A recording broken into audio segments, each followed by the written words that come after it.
This is High Tower, who project managed the build of the boat. It's a boat that was conceived in the original state to win this race. It's taken us 3 races to win it. Yeah. But that's partly because of the nature of the race. Yeah. It's very weather dependent as this fleet splits up over large distances. A lot about this boat is it's an IRC race boat, but it's an offshore IRC race boat.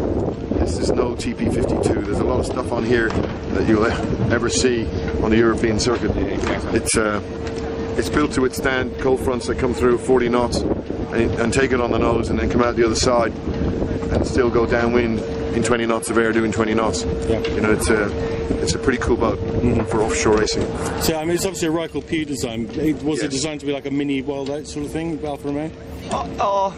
I mean, obviously the technology of those boats was very handy in, you know, things like structures and systems, and some of those things we adopted for sure. But you know, it's a mini maxi, if you like. You know, it could race with Allegra and you know, we've raced against Ran. Yeah. So you know, that's that sort of style of boat.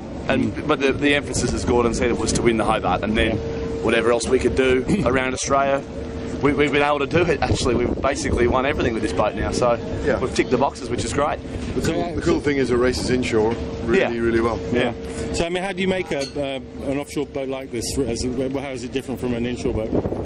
Well, just I think, you know, when you have the idea that you want to go offshore, you have different sort of setups and some of the things that you use. You know, we've got all halyard locks. We probably have a few more winches than maybe what you would need for going around the cans, bunks, galley, fractional spinnaker halyards. Yeah, or you know, a front hatch that seals up. You know, so you don't get water. You know, it's a real watertight boat. This is one of the driest boats I've ever sailed on, I think. Absolutely. What about the hull design?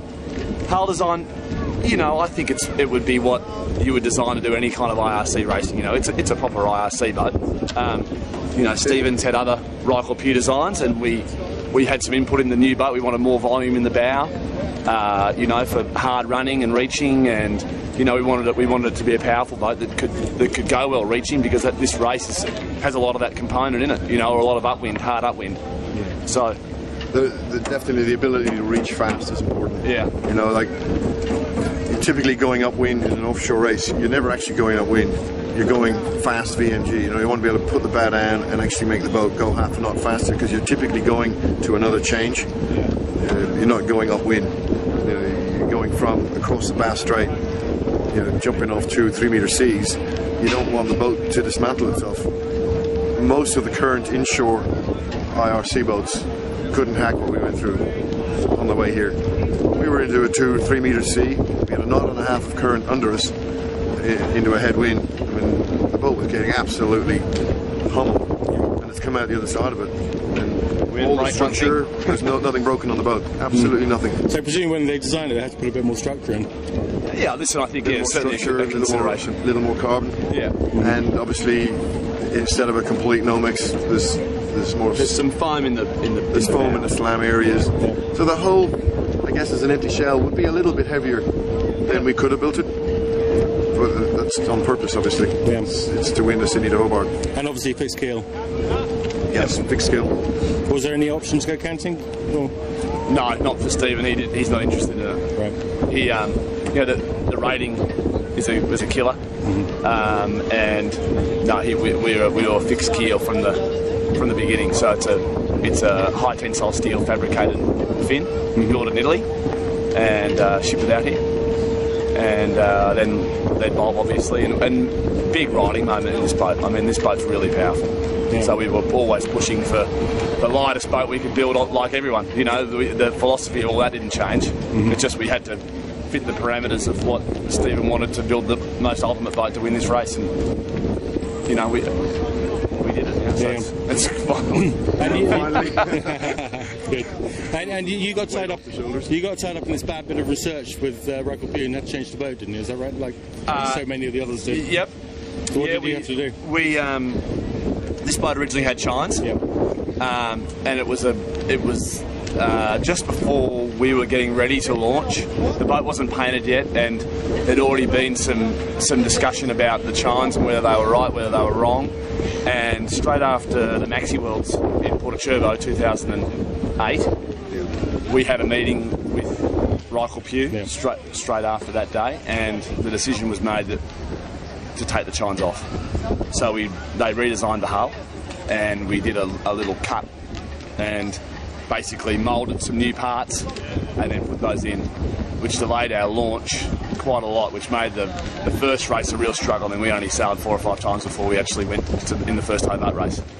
So that was not an ideal way to prepare, you know. Dine and dash. We don't really count it, do we? The boat ended up a little bit lighter, a lot less square meterage. You know, we took a couple of square metres of material out of the boat, and obviously it made the performance that, you know, that it was the right move. So basically you have to replace the hull of the stern. We just cut some wedges. Oh, okay, right. So we basically cut from the back corner and from around near the centre line up to probably halfway along the boat. Yeah.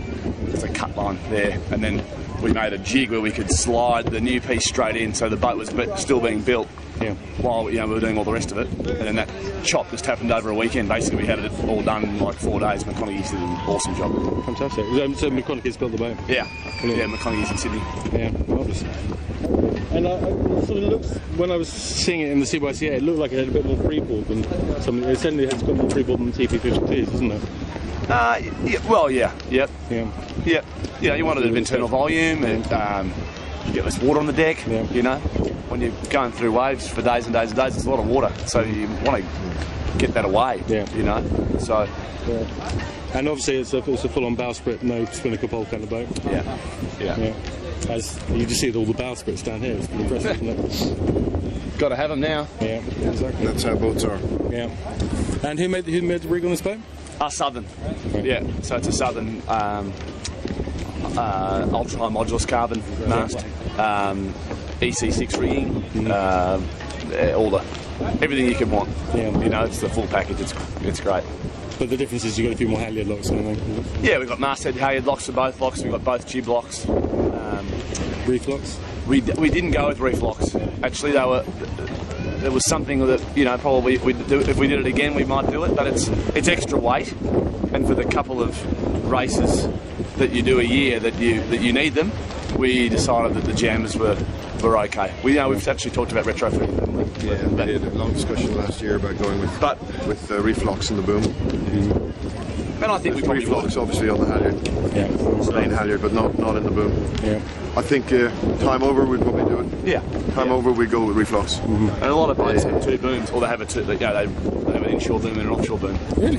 Yeah, but obviously more stuff, more expense. Yeah, sure. Yeah. So we've got the boom is probably a 50-50 inshore. You know, so don't get too heavy. Yeah. It's a compromise. It's an area where we accept that compromise offshore. Yeah. It's not ideal for an offshore. Offshore you want reef locks, but you certainly don't want reef locks racing around Hamilton Island, do you? And our reefing was perfect. You know, we never had any dramas this race. So they work fine.